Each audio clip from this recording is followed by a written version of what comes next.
நான் late night வருவேன்னு சொல்லிட்டு நீ பாட்டுக்கு சாப்பிடாம உட்கார்ந்த இடத்துல தூங்கிட்டு இருக்க போறேன். நான் இனிமே வரவே மாட்டேன், தெரியும்ல? நீ காத்து ஆகாசம் போல வாழும் பாசம் பல மாறும் காலெல்லாம் ஊர தேர சந்தோஷம் 100 தலைமுறை சேர்ந்து செதுக்குன ஈர நலம் இது பாறையா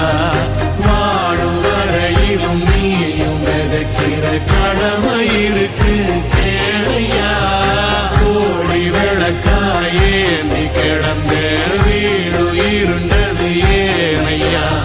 மாட விளக்கா நீயும் வரத்தா வீடு ஏங்கி இருக்குதையா எத்தனை சாமி வந்ததையா இது எந்தெந்த சாமி தந்ததையா எத்தனை பாட்ட சொன்னதையா அத சுத்து